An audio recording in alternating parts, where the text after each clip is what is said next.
But you know what this doesn't have? Netflix, Facebook. It doesn't have the 2.5 hour social media suck that does. I actually get down to work. I can't agree with you more. You know, it helps you eliminate what I call the squirrel brain, because when you've got those apps in that phone, and all of a sudden now,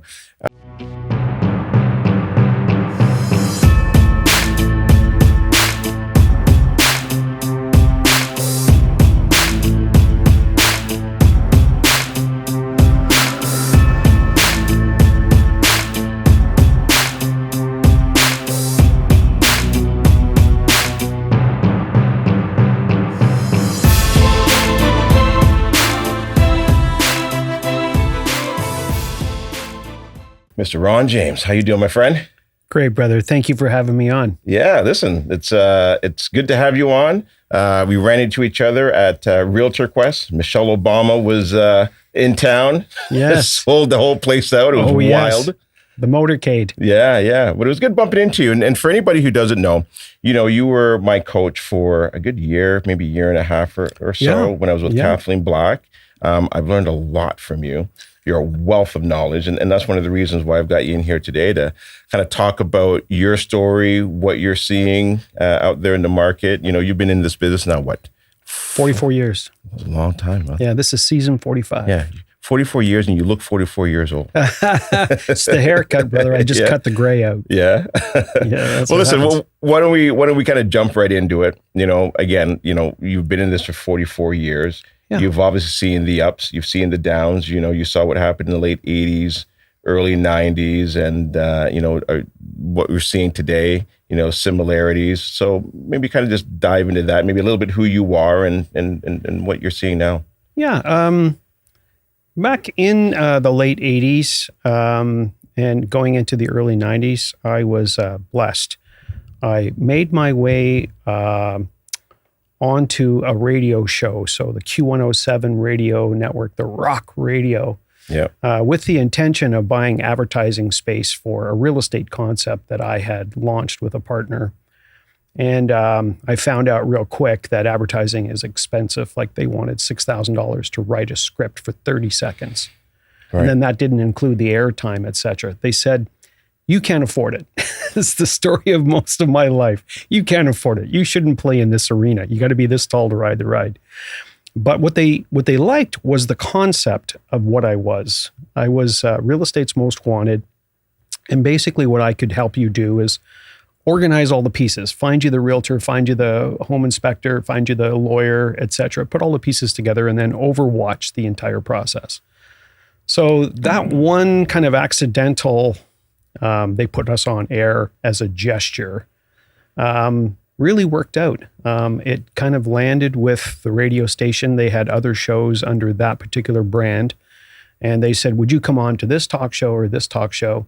And it started really positioning me as a real estate authority. And because I wasn't, then I was, before even RICO, I was registered by the ministry. So I didn't have any governance from TREB or any of the local boards to curtail what I said. So I was free to be completely me and kind of poke holes where our industry needed it, challenge those that kept saying, well, this is the way it is. You can't change, you know, you can't fight City Hall. And I fought City Hall. And we did it publicly. And I think where that came in, especially where the market elbowed, where we were coming out of a 7-year disastrous correction in the market, was on City Line with Marilyn Dennis. I was an authority on her show for about 3 years. Oh, wow. About every 6 weeks I would be in the studio with her, who she just retired this year. And she really is, she was Canada's Oprah. Very kind and very generous to me. We did a lot of crazy things on her show as it related to real estate. And funny enough, kind of then, as I say now, 1996 was that elbow, was the bottom of the market. And everything was inclined to make sure that you should get in then. But much like today, when you talk to people, they say, when's the best time to buy? Right now. Like, here are all the indicators. Here's all the markers that you need to tell you this is the sign. And then somebody says, I'm going to wait. My dad thinks the market's going to crash. So back then, they said the same thing. They're saying it again today. I think we're going to wait. For what? Right? Real estate doesn't sleep. And it will, have a bounce back situation. We still have a demand. People need housing. And so based on what you're saying, then you're saying right now is a good time to buy, because you can never time the bottom. So It's close enough. You can obviously, people want to get out of the market, which then allows other people to get into the market. Right. And it's about negotiation and obviously trying to make a deal that works for you and a deal that works for the person trying to get out. Absolutely. I don't think we've had enough time away from the industry anomaly. Like COVID real estate was a bubble. Like it was a bubble in the marketplace that nobody saw coming, nobody saw ending at this point, and now we can't forget it. So we still have sellers that kind of say, once upon a time, somebody knocked on my door, offered me $1 million. It's like, well, it's only worth 300 today. Yeah. They're not used to the fact that we've actually, if you take the bubble out of the equation, it's a standard marketplace. And the fact that we're now looking at people that are in default to the degree that they are, power sales kind of definitely sitting on lawyers' desks at this point. This is the indication that, we did kind of in some cases overspend, overbuy at that point, but the market corrects, right? And it will continue to correct, right? There will be another one of these again, but maybe not another COVID. Right. Unless we have some absolute celestial intervention, there's no way we're going to see another COVID. Now, did you see this coming? I mean, when you're in it, it's sometimes hard to see because, look, I studied the history of money. I knew that printing money was going to cause inflation, but sometimes when you're in the thick of it, you don't really know when it's going to end because, that was an incredible run. When you go back to, say, 2008, 2009, except for that little blip in 2017, what a run. And it didn't feel like it was going to end. Yeah. For a lot of people. Well, even the correction before, 2017 or possibly even 2019, right? When the U.S. collapsed, when the market tanked there, they thought, okay, well, the U.S. sneezes, we catch the cold. So they just thought real estate was over. And the reality was that wasn't the case. We saw about a 6-month correction in around 2008. Yep. At this point. That's it. And it literally, I had a property that, we originally had listed at $615, sold it for $315. 6 months later, it was worth $5.5. Like, there was no reason to understand how that actually took place. It was a blip, and that's what it was.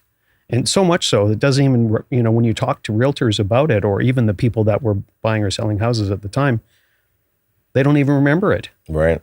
Right. 2019 was that, or 2017? I think it was 2019. 2017. Yeah. When we got the Ontario foreign investor tax threat, because I don't think it ever happened, right? But the threat of it, Kathleen Wynne came out and said, hey, we're going to do this. And everybody just stopped. Right. Like I watched $60,000 in commissions go up, poof, in one day. Right. And that may not be a lot of money to a lot of people listening, but to somebody who's counting on 60 grand, yeah, in one day to lose it was like, wow. For sure. Now, there's a thing that you talk about. What is it? Open the loop, don't close the loop. I do. Yeah. Yes. What do you mean by that? Well, the technology growth in real estate, when I started, a Gold Cross pen was all the equipment you needed. Okay. Right. I moved into my office in 1982, March 10th, 1982, 21 years old, and they had got their computer, right, which was a typewriter, tractor-fed, newsprint, paper, etc. So we fast forward to today where we have something called a smartphone. And we're so driven with productivity, we tick boxes, right? We have honey-do lists on the fridge, and we have them in our CRMs, and we have them in our SOPs, etc. Tick the box, tick the box, tick the box, right? Contact the client, touch the client, do these touches, etc. Nobody has explained that process. So if you phone me and you say, hey, Ron, do you have a number for Bob who does the home inspections or wet inspections or whatever the case is? I'm like, sure, Gary. Bang, I bang back, a telephone number and I close the loop. Well, yeah, I get it. Gary's another real estate agent or even somebody that's in my sphere, right? But I never left it open to check in with Gary. Hey, how's the market where you're doing, right? You guys were talking a couple of years ago about making a move. Have you ever decided to do something? You guys were looking at some kind of recreational property. I just left it. You asked me something, I answered. It's off my list, and that's closing the loop. That's closing the loop. Right. You asked, I answered, the end. And the challenge with that is our smartphones have actually kind of made us dumb because we don't open dialogue. If we were on a phone, you don't rarely phone somebody and say, you got a phone number for Bob? Yeah, 1, 2, 3, 4, 5, 6, 7. Okay, thanks. Click. That's pretty rude. Right. But on a smartphone, we do it every day. My question to most realtors in my space is, how many interactions did you have yesterday on your smartphone? How many DMs, how many text messages, how many emails, right? And I'm going to bet if you're an active producing real estate agent, you probably had 100 to 150 interactions. Then I say, great, okay, we got that number.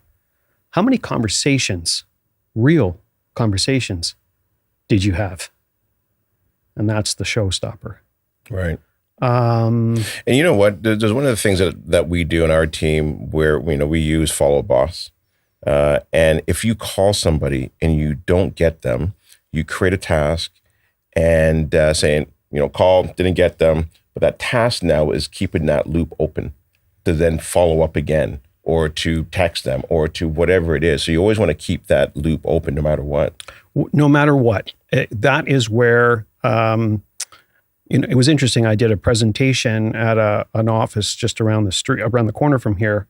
And out of a room full of 8 to 10 realtors that are working every day, showing up, doing what they do, only one person could name 6 to 8 conversations that they had, like actually on the phone, speaking with somebody. The people that they speak to don't typically use technology at this point. 6 to 8 conversations.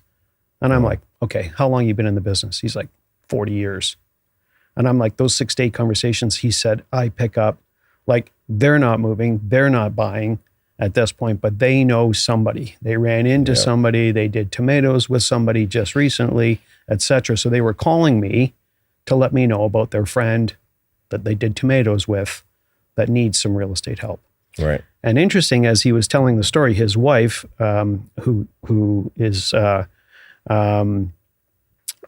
also long in the tooth in real estate, she calls them gifts from the real estate fairies. And I'm like, what does that mean? And she said, I can tell you that he does, a CRM management. He does do the flyers. He does do the follow-ups and stuff like this. But every month we can count on 4 to 5 gifts from the real estate fairies. He'll get a call from out of the blue of somebody that needs real estate services. Right. And that's just because he's having real conversations with people. And I've said this before as well, too. Like one of the things that I did the very first year when I was in real estate and I left my full-time job and I asked my broker of record at the time, like, what's the best tip you can give me as a sales agent? And he goes, don't sell anything but yourself. I'm like, okay. So then now I said, okay, look, you know what? I've got $1,500 for marketing. It's not going to it's not going to go very far. But what I'll do is I'm going to reach out to people that I know on Facebook. They all know now that I got my real estate license because I plastered it all over Facebook. But what I did was every week I would have lunch or a coffee or a dinner with 2 to 3 people. And in that first year, I sold over 40 homes just by having meaningful conversations about them, what's happening, and knowing that they probably weren't going to sell, but to ask them, who do they know in their network? Who do they know that could, is maybe going through a divorce or maybe having a baby or looking to upsize, looking to downsize? And I think that's what you're really kind of getting to is the importance of a good conversation. Yeah, a real conversation. So my very first day, March 10th, 1982, I stepped into the office and truthfully, the bullpen looked like a call center, like little student desks, little kind of, almost cardboard dividers between the desks, etc. Yep. And I was told, okay, Ron, this is where you get to sit. And I pulled out my chair and I sat on my desk and I pulled out the desk drawer, the top desk drawer. And there was 2 items in that desk drawer. There was a dozen recipe cards. Remember the white and blue line and that kind of idea with a paper clip, right? And then there was a bumper sticker. And I really age and date myself when I start talking about this bumper sticker. First, people are like, what's a bumper sticker? Then the second was the bumper sticker was of the motor oil of the day. This is the early 80s, right? STP motor oil. So I'm looking at the bumper sticker and I'm looking at these cards and I'm looking at the broker of record and I'm like, I don't get it. He said, okay, so the recipe cards, you're going to sit down as soon as I walk away and you're going to write down 12 people that you know, right? Write down Gary Hibbert. This is his phone number, right? And every Monday, you're going to phone Gary. Well, he's going to get tired of my call. Does he know you? Yeah. Is he friendly? Oh, yeah, very friendly. So he won't dismiss the call. He'll take the call. And I want you to phone him. And then I want you to write down some kind of key note about what you talked about on that Monday. Oh, all right. And I'm like, bumper sticker? And he said, what I want you to do is peel the back of it off. And we had this cork board in front of us at our student desk. And he said, I want you to put it right in the middle. Put that STP right in the middle. All right. And then he tapped it. And he said, this is the secret sauce of real estate. Right here. I'm like, motor oil? And he said, no, the acronym STP. See the people. Mm-hmm. So when I talk about closing the loops, we're trying to be productive by task management, and it's not working. We are not having any depth in conversation. We close loops. We have 100 to 150 interactions and no real conversation. When I talk to people who have CRMs, do you have a CRM? Oh, yes, I have a CRM. I have 5,000 people. I'm like, great. How big is your pipeline? Because they are not the same. All right. Pipeline is an active, I phoned Gary every Monday. I have a pipeline. You have Gary in a CRM. You've never seen him. You have a CRM. That's the difference between you and me. So in this market, one of the things that I've seen, and I'm sure you've seen this before, is there's a lot of real estate agents are exiting the market, right? What makes the big difference between an agent who can survive this type of a market and an agent who just can't? Truly, in this case, is everybody's looking for the magic pill, right? They're looking for the Ozempic of real estate, right? If I can get a jab and it gives me a couple extra deals a year, a month, whatever the case may be, right? Then I've figured it out. Mm-hmm. But what they haven't figured out is some of the old school status. So if I actually was in an office and said, here's a dozen recipe cards, here's what I want you to do, here's a bumper sticker, here's what I want you to do, see the people, right? It's like, Gary, if I took your phone right now and I sat down with a old school kind of day timer, and I'm like, okay, you had 150 interactions yesterday. I want to go through all 150. Who's this person? Who's this person? What do they want? Who do they know? Where do they work? Etc. If I just did a diagnostics on yesterday's interactions, I've now filled your pipeline for a month. How come you're not doing that? So that's the difference between somebody who's an operator and somebody who's a salesperson. A salesperson is hired like they sell jeans. Show up, you get minimum wage, you sit here for 4 to 6 hours, and then you go home. An operator is building something different. They are filling a pipeline. They are making notes. I spoke to Gary today, but there's something that I'm going to follow up with Gary 2 weeks from now, 4 weeks from now, 6 weeks from now, and it's in my book. It's actually in my calendar. So I get made fun of because of my age, right? That I still use a paper day timer. People are like, there's an app for that. I get it. But one of the reasons I hold up my paper day timer is that I said, why do I use this? And they're like, you're old. You're right. I'm old. But you know what this doesn't have? Netflix, Facebook. It doesn't have the 2.5 hour social media suck that does. I actually get down to work. I can't agree with you more. It helps you eliminate what I call the squirrel brain, because when you've got those apps in that phone, and all of a sudden now, you know exactly where Instagram is and Facebook is and LinkedIn is and there's like 30 apps on the phone, probably on average on most people's phones. And you just start going into different wormholes all of a sudden. But I actually just sat down with my team last week at our team meeting and told them the importance of having an agenda and the importance of writing things down. And there's something that I think that happens also too when you write it down and you also highlight it and cross it off when you complete it as well too. But it allows you to stay focused on what do I need to accomplish today. There's a great book by Brian Tracy, Eat That Frog. Yep. Where it's like, what are the 2 or 3 things that you need to do no matter what today? Yeah. And I find by having an agenda or book right in front of you helps. Yeah. And that is, I'm glad that you brought up the book situation.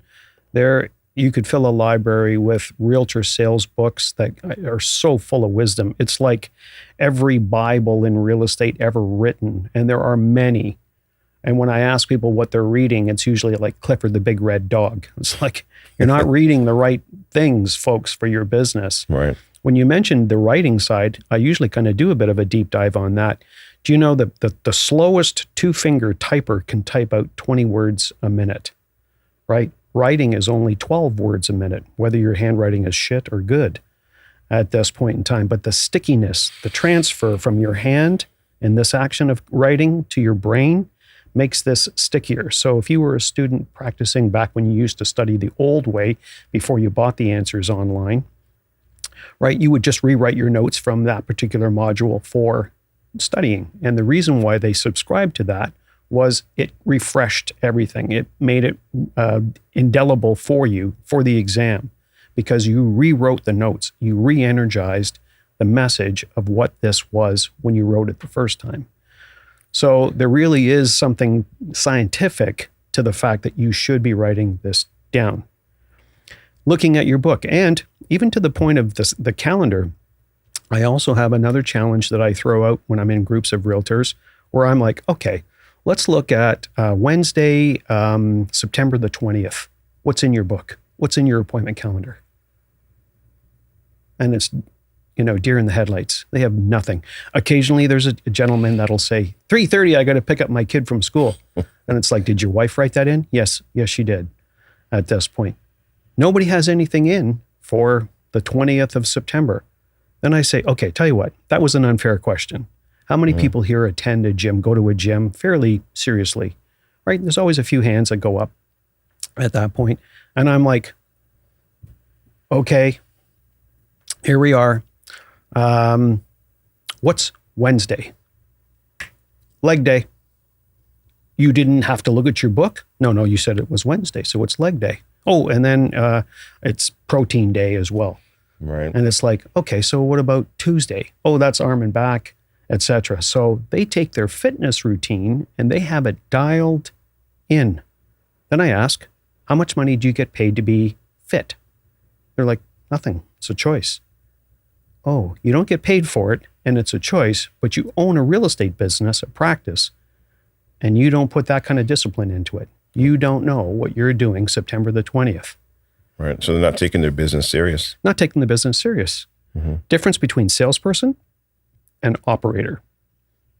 Which do you want to be? If you're an operator, you're putting these particular key moments, even if it's work in my business and work on my business. Right. I work on my business in the morning. I work in my business in the afternoon. And that, again, another book, Ninja Selling by Larry Kendall, that talks about that. What's the morning, where we kind of go ahead and we have business development, generating the opportunities. And then the afternoon, actually maximizing those opportunities for sale. Right. That kind of leads me to my next point. And there's something that you say where focus on the engine, not the exterior.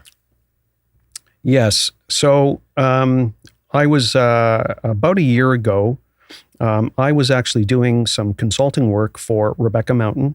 Okay. And Rebecca had a really interesting proposal. She said, "Can I hire you?" And I said, "Yeah, absolutely." And she said, "I'm looking for about 90 minutes a week." I'm like, "Okay, you don't need me to coach you. You're not a realtor. Like, what can I do?" And she said, I have an organization, about 70% of my private clients are realtors. And she said, I want you to come in and I want you to facilitate these group sessions. And I'm like, oh yeah, okay, no problem. So I'm thinking I'm coming in there with my roll of, duct tape and my WD-40 to fix everybody's problem. And she said, that's exactly what I don't want you to do. I've got 4 very, very smart, tuned in people, and I need somebody to help facilitate the conversation, because there's always a mouthpiece. There's always somebody you can hear their voice every session. And then there's somebody who really should be talking who never does.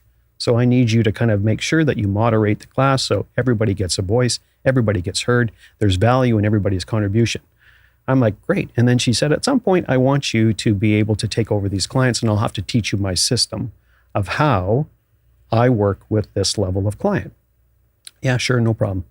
So as she was facilitating the training of how her program works, which is different than anything else I've worked with, right? She said, now you're certified on, the mountains method at this point in time. And I was like, this is really cool. Can I take this to the street? Can I put this on my shelf for sale? Right. And she's like, would you want to? And I'm like, absolutely. Because it was a different take on real estate, to the point of what you just mentioned. What I discovered, and that's my take on what Rebecca has done.